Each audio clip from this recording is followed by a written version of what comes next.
Good morning, guys. Happy blessed Friday morning, and welcome to Storyteller's Corner. And thank you for joining me. Now, this is a sad time, guys. This is the final chapter in our series. I can never remember the title, guys. The Polite Season of Longing. This is the last chapter, which I hope is going to end romantic. So, as we end this story gently, romantically, and with fullness of art. Think of this not as an undoing the ending, but as the final turn of the page. It's an epilogue of romance. Love is no longer restrained, but only cherished. So let's read on, guys. Where love comes to rest. Time softened them, not by dulling feelings, but by giving it room to breathe. The house at the end of the cove learned their habits quickly. Mornings opened with light on the water and sound of cups being set side by side. Afternoon carried work done without hurry. Evenings returned them always to the same windows, the same view, the same shared silence. Eleanor no longer watched the sea for permission, she watched it with pleasure. Edward learned her laughter, quiet at first, then free, like something long denied.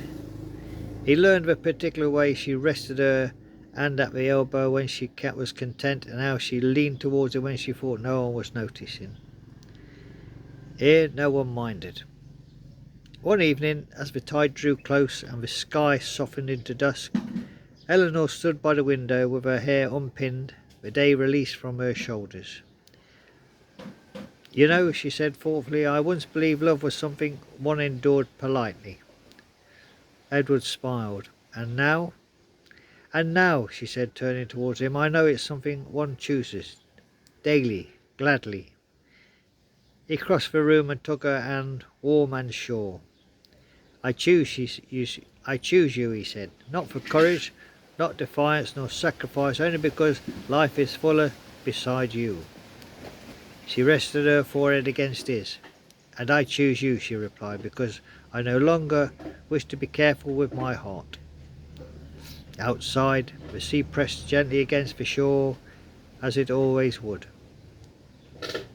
Edward kissed her then, not as a promise, not as a scandal, not as restraint, but as belonging.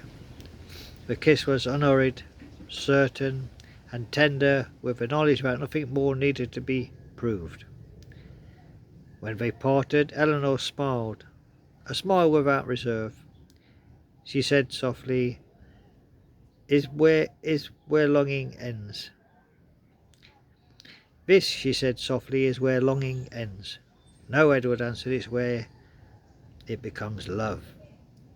The lamp glowed, the house held them, and the world at last asked nothing more. And they lived happily ever after, guys, as they say in all good stories. They was finally rid of Aunt Agatha with her strict chaperone rules not to dally with young men. But now they've moved to the seaside. Mr. Fairchild and Eleanor Whitcomb, they found love, and Eleanor has finally found her independence and her partner in life. So there you go, guys. That's it, guys. That's the end of the season of Polite Longing. Hope you enjoyed it. If you only jumped in here, go to part 1. You can see it on my YouTube channel. Read it from the start. And I don't know what story we're going to have next. Maybe you've got some ideas. Leave me a comment in the suggestion box.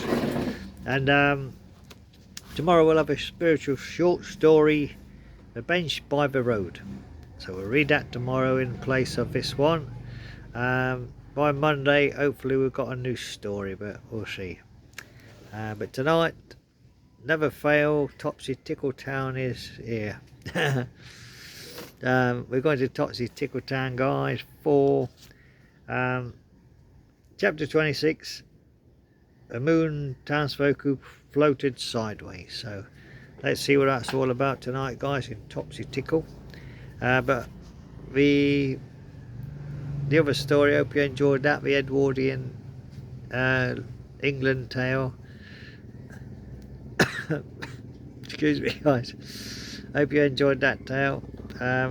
We'll try to find another one for Monday, but I'm not promising, but we'll see. Anyway, guys, have a lovely day, and thank you for joining me in Storyteller's Corner. Until then, have a blessed, happy day. Bye bye now.